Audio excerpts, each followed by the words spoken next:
Здесь даже окна старые. Красота. Вешают вывеску, снимают. Пристрой построят, снесут. Так, подождите, хорошо, ладно, вот этот уж можно снести? Тут был такой Лас-Вегас местный. Женщины. Где кто едет? Это можно так парковаться или нет? Я вас спрашиваю. Мы не Томск, у нас все на свободе. Это что-то херня какая-то. Ваши кварталы. Хочу многоэтажки.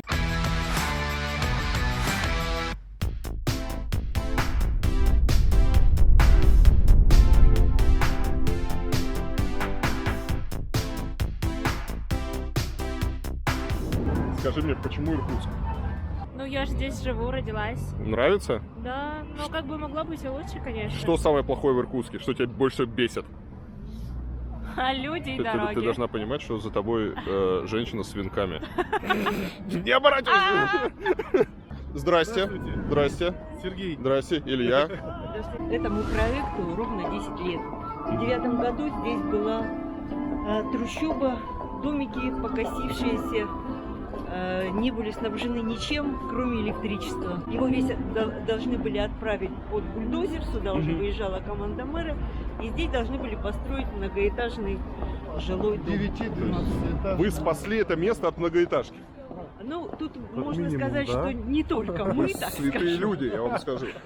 Появился тут новый губернатор в том же месяце, в котором выезжал мэр с целью построить многоэтажки. Ага. И сказал, к юбилею города... Так, я сейчас знакомлюсь, как перед пьесой, кто в ролях есть. У нас есть хороший губернатор и плохой мэр. Они до сих пор есть или они сменились у вас, герои? Нет, к их сожалению, уже... губернатор 2-3 года прослужил здесь. И Они на свободе? Оба? все на свободе. Все на Все свободе. на свободе. Мы не Томск, у нас все на свободе. И более того, те, которые были плохие в начале процесса, да, потом в конце А какая процесса- интрига? А кто был хороший, стал плохой? Нет, все хорошие. Проект делался к юбилею, и благоустройство шло в спешке.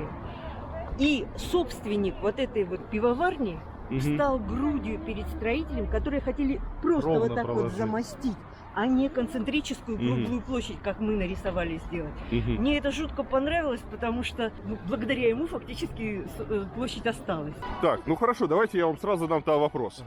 Что за омерзительная музыка отовсюду играет? Кто за это отвечает? Можно несколько разделить этих моментов. Один момент замысла, второй момент реализации, Третий момент эксплуатации, потому что, к сожалению, те, кто реализовывал и замысливал, не имеют сейчас отношения к эксплуатации. Хороший пример. Это не наш проект. Это вот Конечно, это же не случайно задумывалось. появившиеся вот эти вот лотки, загораживают. Ну, памятник. Ну или вот этот, смотрите, видите, крыша красивая какая. Ну согласитесь, она не могла быть придумана архитектором.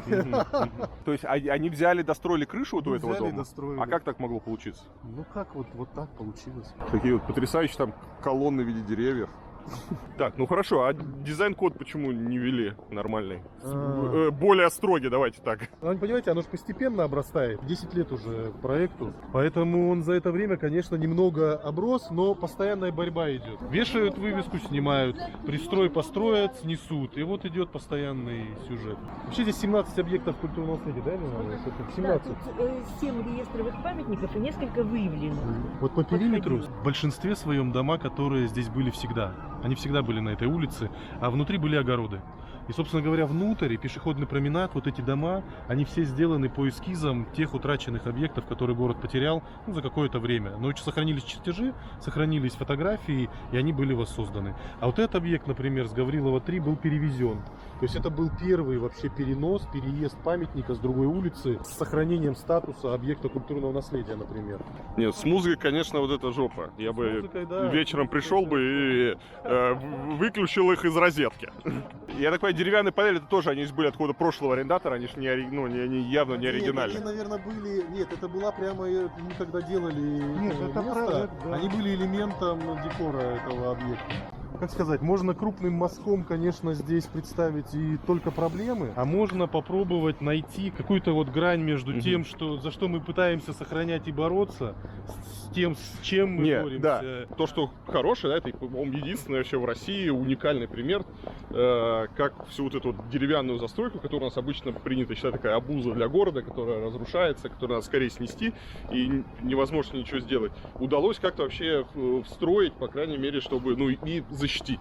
То, что она у вас сейчас находится в таком неудовлетворительном состоянии с какими-то вывесками, перестроем, еще что-то, это ничего страшного, с этим можно работать. Да? То есть, Можно все восстановить. да, и сделать. тут Будет самое главное, политическая что осталось с чем работать, потому что в других городах работать уже не с чем. И, Да, и да. в этом плане вам очень повезло, то, что все можно там через 5, через 10 лет прийти, еще раз все это дело уже реконструировать, уже Почистить, учитывая все да, ошибки, да. приняв там все регламенты и с вывесками, с архитектурой, с фасадами, и сделать важный этап, да, чего здесь не хватает, да, здесь у вас есть отдельные объекты, но совершенно не чувствуется историческая среда, из-за того, что все перестроено, Да, переделано, но и главное, что есть с чем работать. Да, Поэтому да. это вообще классный пример.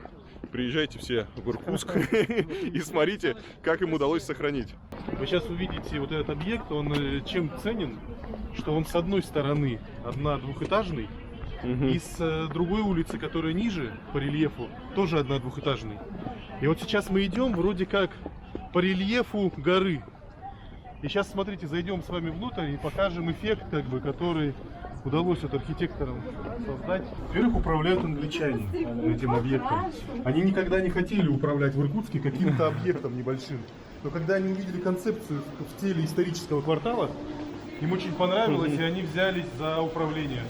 Вы смотрите, это полноценный большой 40-тысячный торговый центр, вшитый в 130-й квартал.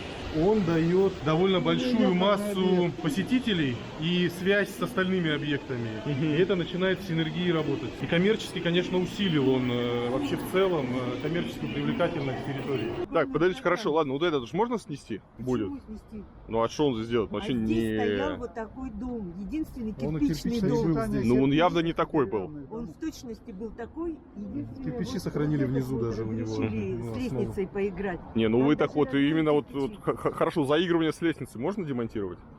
В будущем, когда-нибудь? Я считаю, нет, здесь же обсерватория. А что они-то оттуда видят? Звезды. Да? В Иркутске, в Прям отличие от обсерватория, Москвы, да. звезды видно. Ну хорошо, ладно, все, астрономом останется, будет так и быть. Ну ладно, хорошо, ну а вот этот купол-то? А там планетарий. Это купольный кинозал. Ставите вы меня в такое положение, да, что и астрономов как-то надо уважить. Звезды надо видеть. Ну, явно это какая-то непонятная хрень. А, кстати, знаете, что удивительно? Давайте вот это посмотрите. Вот выпал человек, например, из проекта. И можно подойти к его ограде, он остался в том 2009 году. То есть это у него был дом, и он не захотел реконструироваться, и вот он здесь так вот себя в живет. подлинном состоянии, даже Мгм. мусор с 2009 Ну, года. даже мусор. Такая тарелка у него. Тарелка классная. Вот это край 130-го. Каждый объект живет экономически вполне себе достойно. То есть экономика получилась здесь у собственников у объекта. Нет, она даже очень хорошая экономика. Они отбили деньги за 2 года, что для нашей страны. Как Это сказать, расскажи, общественные почему все не проекты реализовали делают. выход на набережную. Понимаете, пришел новый губернатор после Мезенцева, сказал, что это пьяный квартал, сказал, что не нужен нам такой проект, и как сказать, концепция заморожена оказалась. У нас очень чувствительны все инвесторы, не знаю, все кто угодно, к власти и к ее позиции, сильно чувствительны. Поэтому, а с другой стороны, надо понимать, что у российских городов нету денег в бюджетах, и у страны нету денег в бюджете изменить наши города масштабно. И это невозможно сделать за бюджетные деньги. Поэтому надо искать схемы, когда они становятся такие проекты инвестиционно привлекательными и привлекают частные деньги. И если они выгодны и окупаются, то в принципе бесконечный масштаб средств можно привлечь на изменение городов. Но надо только тогда смысл, нужны окупаемые проекты, и много всего надо ответить на много вопросов. Вообще впервые в Иркутске появилось пространство, где вскрыты оказались дворы. Ну, как бы получилось, что оно стало общественным, открытым пространством, где люди могут проницаемо гулять, ходить из объекта в объект. Вот это, например, подлинный объект. Вот бревна у него, вся стена, это полностью подлинный. Вот он стоит, окна подлинные, резьба подлинная. Вот здесь вот совершенно непонятно, почему народ паркуется на тротуарах прямо на глазах у сотрудников ДПС. То есть вот они просто берут и заставили весь тротуар, несколько рядов, сразу на него заезжают, и вон стоят 2 гаишника, которые никак не препятствуют этому. Это удивительная ситуация. Здрасте. Скажите, пожалуйста, а у вас на тротуаре там можно парковаться? Вон. Ну, вон на тротуаре люди паркуются. Только что. Ну вот они там ездят туда-сюда все. В смысле туда-сюда? Вы Под общими тротуар. словами какими-то говорите. Где кто едет, по Вот. тротуару? Это можно так парковаться или нет? Я вас спрашиваю. Ну просто, если мне интересно, это исключительно Я любознательность. Отвечу на вопрос. Сейчас эвакуатор занят. Как только А у вас есть эвакуация? Конечно. А я просто из Москвы приехал, извините, я А, поэтому вы я. не знаете. Да, я. Ну, У нас я не работает знаю, есть. специально 2 инспектора. А, то есть этого злодея эвакуируют. Да, конечно. Только эвакуатор не подъедет, он так хитро встал там. Ну, при желании все возможно. А штраф есть за неправильную парковку такую? Конечно. А сколько? 1000 рублей. 1000 рублей? Это несерьезно, надо больше. Мы немного смутили сотрудников ДПС. Проблемы с деревянной архитектурой сегодня есть практически во всех городах и регионах России. И главная причина этого то, что экономически это невыгодно спасать. Да? То есть деревянные здания, в отличие от каменных, они быстро ветшают, требуют там более сложного ремонта, очень дорого все это дело содержать.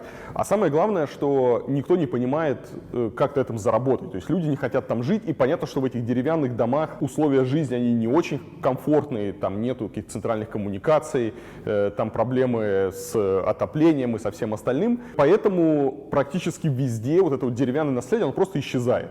Что-то гниет и разрушается само по себе под действием там природы, дождя, снега, что-то сжигают, и все это дело сносит, и на этом месте появляются какие-то безликие торговые комплексы или совершенно непонятные какие-то многоэтажные дома. Но что здесь нужно понимать? Деревянная архитектура во многих регионах — это единственный вот этот культурный слой, это наше, это свое, это не заимствовано, это то, что вот у нас есть.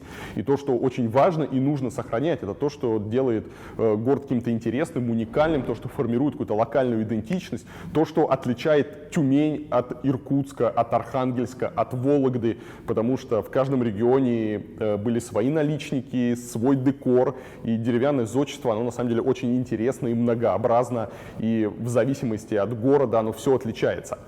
Но мы видим повсеместное уничтожение вот этой вот деревянной архитектуры. И, наверное, единственный город в России, который смог как-то сохранить вот это вот деревянное зодчество и сделать его коммерчески выгодным, вот это вот сохранение, это Иркутск. Вот в Иркутске, насколько я знаю, это единственный в России опыт вот именно массового сохранения деревянного наследия архитектуры.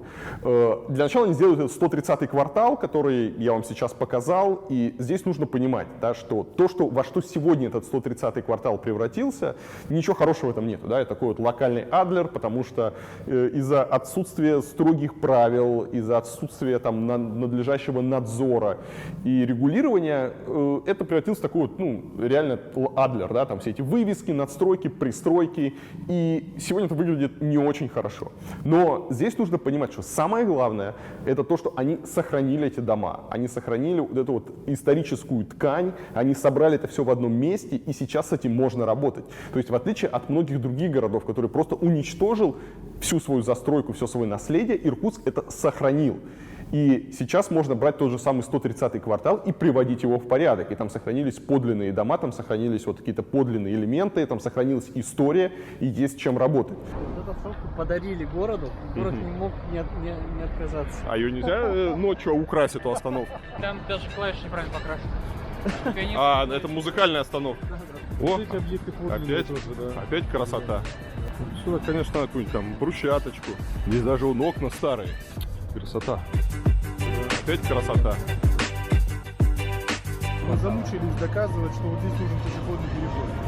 Нет пешеходного связи с 130-м. Пешеходная связь очень плохая. Вот эта фаза пешеходная очень короткая, то есть люди мало того, что не могут пройти напрямую, они вынуждены сделать такой крюк, оставить 2 светофора. Так еще вот здесь они должны бежать, чтобы попробовать успеть. Сейчас мы попробуем это сделать. Сейчас попробуем. Как дела у вас? Может, какие-то жалобы есть? Они... Все хорошо? Ну, светофор красный долго горит, согласитесь. Да нет, нормально. Мы хотели светофор поправить, а вы нам портите статистику. О, зеленый. Пробуем успеть. Сейчас мы проверим. Вот смотрите, как вот вы сказали, что все хорошо. Да. Не, ну вы как быстро идете, я вот даже не успеваю. Привычка. Светофор научил вас быстро ходить. Да. Есть, да? Все, мы успели. Да. У нас здесь есть потрясающий, громыхающий старый трамвай. с ужасной отсутствием нормальной посадочной платформы, поэтому люди вот они рискуют попасть под машину, выходят. Я уж не говорю про то, что он не низкопольный. Ну, смотрите, они выходят, а этот негодяй, я не знаю, как его еще назвать, едет, хотя он по правилам должен был пропускать пешеходов. Вот. Но из-за того, что нет нормальной посадочной платформы, это все очень небезопасная история. Конечно, так делать нельзя. Вот. А здесь все Здесь сгорело, была а теперь... помойка, вот просто теперь буквально красиво. 2-3 года назад. Вот это фасады были обшиты просто сайдингом таким под бревно пластиковым. Эти были обшиты гранитом. И вот мы когда работаем, это продолжение, это начало иркутских кварталов. И вот, собственно говоря, когда мы начинаем вот сейчас вот эту территорию, здесь 80 гектаров территория сейчас, предстоит реновация этой территории. Каждый дом имеет свою логику, ну, какого-то изменения. И вот, смотрите, раз мы вскрыли исторический фасад, поправили, и он теперь совершенно другой дом. Собственник теперь его нормально сдал в аренду, у него все это работает и меняет. Вот этот, например, осталось еще сделать, но собственник пока еще не, как сказать, не нашел оснований начать изменение своего фасада. А Вот откуда этот сквер мы сделали, например, деньги? с Теле2. Ну, то есть они хотели сделать подарок городу, мы предложили им сделать в этом месте объект. И вот сделали скверик. Остальные средства, это каждый собственник строит свой объект сам. Вот этот собственник, например, строит объекты. Вот это, кстати, попытка сделать современную архитектуру с использованием исторических нот, как бы исторических зданий. Это мы фасадником фасад поправили. Фасадник — это чисто окраска, собираются горожане и за 2 дня приводят в порядок фасад какого-то здания. Вот Валентина у нас руководитель проекта «Фасадник». О, здрасте. Вы так стоите, я думал, вы из КГБ. Агент-фасадник. Вот сейчас мы пойдем по улицам. Это историческая среда, конечно, Иркутска. Улица Подгорная всегда называлась улицей Подгорной. Вот эту улицу мы спроектировали современную, со всеми веломаршрутами, с озеленением правильным, с пешеходными проходами, с сохранением всех рельефов, которые вот здесь вот сейчас вы видите. Мы на зодчестве в прошлом году серебро взяли за проекты улиц иркутских кварталов. Вот это дома новые уже, вот новый объект возник. Конечно, красные водосливы такие неожиданное решение. Собственник так решил пока. Союз реставраторов России. Ну, он его что-то продается вон. Ну, его на продажу не было. Они все в землю вот ушли. Да, эти 2 домика очень интересно смотрятся здесь. Они рельеф улицы полностью воспроизводят. Я так понял, что в 2010 году вы были в Иркутске Да, и посещали китайский рынок Шанхай. да. И, собственно говоря, наша команда в 2014 году и была инициатором. И мы делали специальные исследования и закрыли совместно полностью этот рынок, перенесли его на другую часть города, потому что объекты начали разрушаться. Вот в таком примерно состоянии много очень объектов находилось. Да, это вот как раз все эти дома, которые горели, да? Да, вот здесь Чифанька была, например.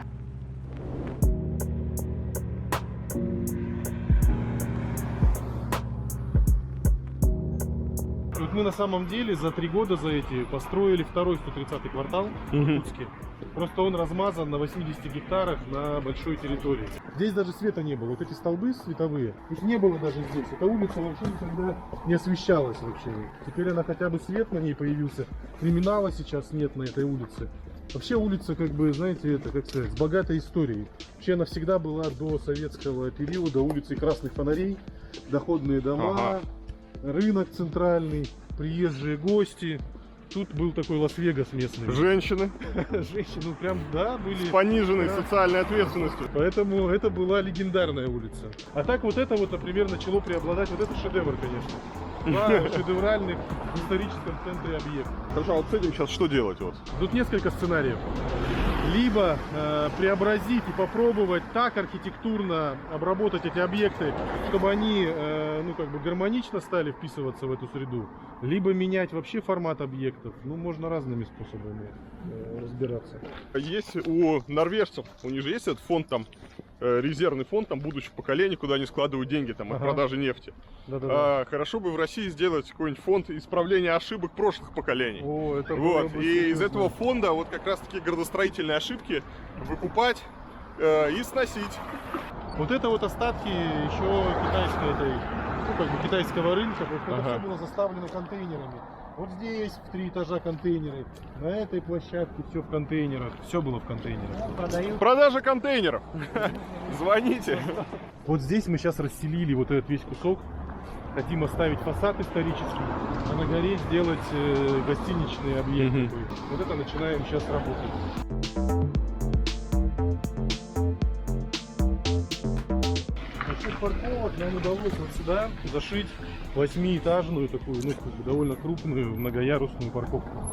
Чтобы сделать пешеходным полноценно центр, мы делаем несколько крупных паркингов, и собственники включаются вот в эту работу и видят в этом как бы экономический интерес, делают. На 1200 машиномест мы спроектировали вот здесь парковку. Вот смотрите, видите, вот восстановленный объект 1, восстановленный 2, там 3 за ним. То есть вот здесь вот тоже начались объекты, делаются. Все это частные инвестиции вот здесь. И здесь там фермерские продукты, здесь ресторанчики. Смотрите, что мы делаем. Мы, получается, берем, и вот здесь вот пешеходный бульвар отсюда начинается, и идет вот сюда, и до центрального рынка. Вот здесь осталось пройти где-то метров 50 вот этой территории, а дальше мы уже сделали в том квартале. И он соединится, и внутри, как в 130-м квартале, будет еще один пешеходный скрытый бульвар, вот такой проницаемый. Вот это свежее пространство, такого Иркутска как бы тоже не было. И вообще иркутские кварталы, это не как 130-й квартал, только про деревянное зодчество. Это попытка и поиск сейчас своего лица, современной архитектуры. То есть такая амбиция, чтобы было и благоустройство с сибирским каким-то акцентом и стилем, чтобы наполнены были заведения местными там и продуктами, и услугами, и чтобы была архитектура тоже с какой-то претензией на то, что это иркутская архитектура, сибирская архитектура. Где-то это может за счет дерева, где-то это может быть за счет форм крыш, за счет ставен или еще чего-то. Вот ищут сейчас архитекторы разные способы. Вот это зашитый деревянный памятник. Так, а люди здесь чего-то ждут. Остановка. А, и такая у вас остановка. Прекрасно. Сейчас надо окна. Уникальные окна. А чем окна уникальные? Чем он окна уникальны? Я таких не видел в Иркутске больше. Да. Довольно Интересно. необычные. Нет, да. Необычные Такие архитектуры. прямо... Она не считывается ни по каким канонам. Мгм. Ну, как бы вот есть, например, старорусский стиль, есть сибирская барокко, вот есть традиционные иркутские стили. Эти окна никакому традиционному иркутскому стилю не соответствуют. И вот это вот сквер, улица, например, переделывается. Вот это тоже фасадник сделан, объект. Но, например, люди вот так же жить продолжают. Вот здесь, представляете, люди живут сейчас в этом доме.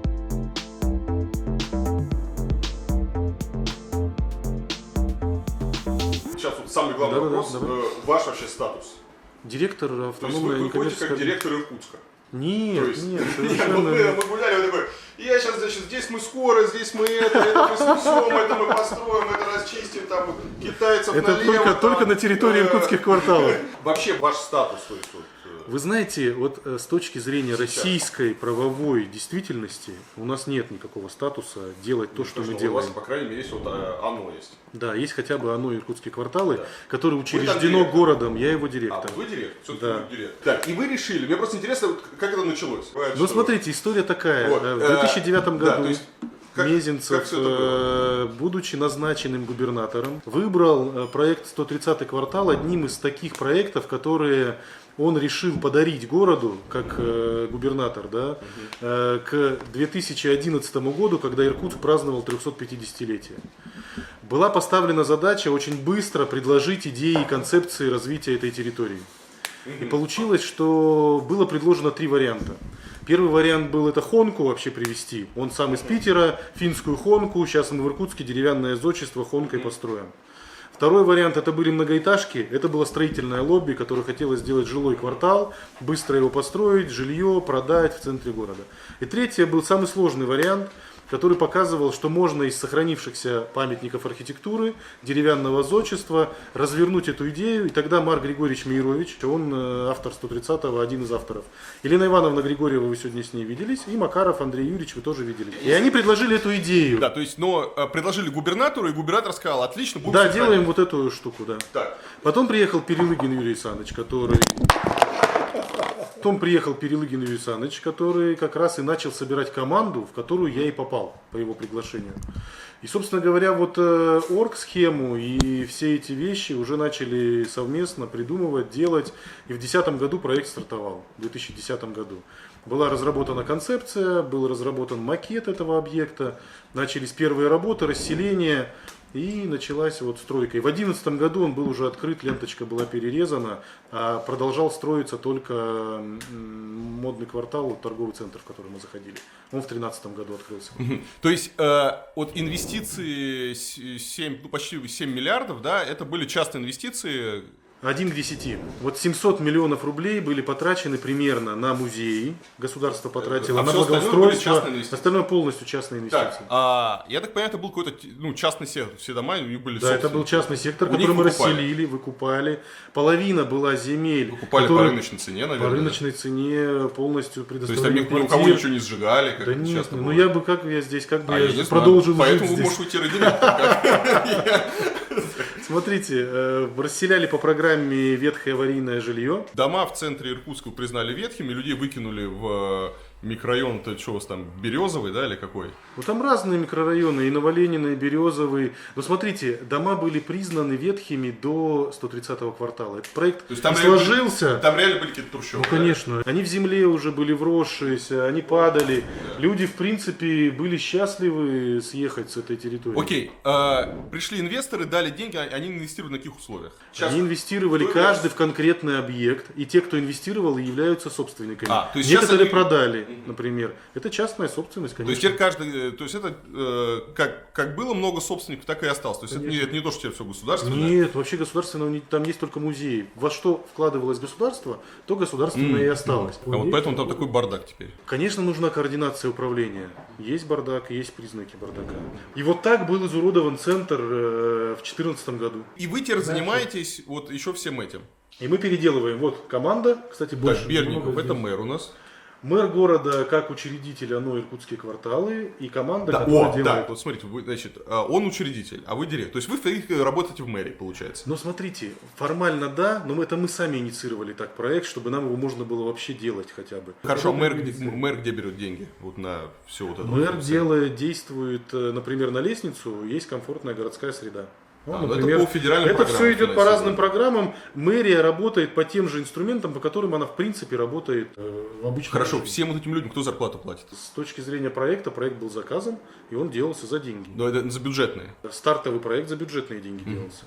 Я все это спрашиваю не потому, что я хочу как там... Не, да, пожалуйста, я готов это А мне все же просто обсудить. это довольно уникальная для России история, и мне просто кажется, многим, вот у нас же будет потом ролик, да, и многим мэрам будет интересно понять вообще, как все это дело получилось. Ну вот оно, это оно. И мы сопровождаем объекты от разрешения на строительство до ввода в эксплуатацию. То есть мы оказываем услуги, этим, собственно говоря, и зарабатываем. И на эти деньги платим зарплату, живем, работаем, и собственники инвестируют сами в свои объекты. Была разработана концепция, она разрабатывалась прямо с участием и жителей, и собственников, и по каждому объекту мы с каждым собственником обсуждали, что ему делать на этой территории. Раз у вас есть такой вот замечательный опыт, давайте что-нибудь посоветуем, например, таким городам, как Вологда, как Рязань, у которых еще сохранилось даже там не просто какие-то единичные памятники, вот эта деревянная архитектура, но сохранилась даже там какая-то целостная историческая ткань, какие-то отдельные тоже улицы и все остальное, но они, на мой взгляд, совершенно не представляют, что с этим можно делать. Ну, смотрите, мы в Иркутске обнаружили, на практическом пути это доказано, что история и памятники могут быть коммерчески привлекательными. Что такие территории могут быть уникальными, они интересны туристам, они интересны горожанам, горожане начинают ценить свою историю, свой город и вообще ту культуру, в которой они растут и как бы живут. И это с одной стороны. С другой стороны, я бы, конечно, посоветовал такие проекты, как связанные с историческим центром или с центром городов, делать с жителями совместно, делать с предпринимателями и попробовать как бы обратить внимание на то, что предпринимательский ресурс очень крупный, что это дает возможность вообще реализовывать такого типа проекты. А жители не хотят, там же основная проблема, да, то, что кто там живет в этих домах, они мечтают оттуда съехать. Ценно, чтобы жители оставались в своих домах с одной стороны. С другой стороны, если совершенно какая-то безнадежная ситуация, то можно путем разработки концепта развития этой территории попытаться привлечь туда и собственников заменить, дать тем жителям, которые хотят съехать, то, что они хотят, новые квартиры, а тем предпринимателям, которые могут из этой истории сделать реальный коммерческий коммерчески интересный проект, дать возможность его реализовать. У вас вообще есть цифры от туризма? Приезжает много туристов. У нас уже, ну, если считать только иностранцев, на мой взгляд, я, может, боюсь ошибиться, 300 тысяч, наверное, туристов у нас иностранных. А с российскими туристами у нас больше 1 миллиона приезжает уже человек. Ну, по сравнению с другими городами, это ж много. Это много, потому что Байкал, Да, Иркутский вот это Байкал. Окей, да, спасибо, очень здорово. Пожалуйста. Самое главное, что есть в Иркутске, это понимание ценности вот этой вот деревянной архитектуры. Это понимание того, что город это может приносить деньги, что это не надо сносить, что это какая-то вот местная идентичность, что это может стать точкой притяжения для туристов, которые сегодня приезжают в Иркутск и едут, например, сразу на Байкал, в город даже не заезжают. А они могут заезжать в город, и они могут тратить там деньги, будет развиваться бизнес, будут поступать налоги в городской бюджет. То есть это всем выгодно. И Иркутск — это первый город в России, который понял ценность исторического наследия, который начал это сохранять и начал системно думать, как это сделать, чтобы это работало вот сегодня. Чтобы это не было обузой, да, потому что во всех остальных городах сегодня вот это деревянное наследие — это просто обуза на бюджете, и все как бы вот спятый вид, любой мэр как будто же, чтобы этого не было, чтобы не нужно было об этом думать. Поэтому Иркутск супер интересен, и я рекомендую всем мэрам, губернаторам, у кого в городе есть вот какое-то деревянное наследие, просто приезжаем в Иркутск, идем на экскурсию и смотрим, изучаем их опыт. Особенно это касается Рязани. Я хочу напомнить, что губернатор Рязанской области, Любимов, он со мной спорил, он говорил, что у них нет деревянного наследия, что его не надо сохранять, и что у них все замечательно. Так вот, для Рязани опыт Иркутска невероятно ценен. И для других городов, конечно, тоже. Поэтому в плане сохранения исторического наследия и работы с ним Иркутск — действительно уникальный пример для России. Я всем рекомендую опыт Иркутска изучать и перенимать.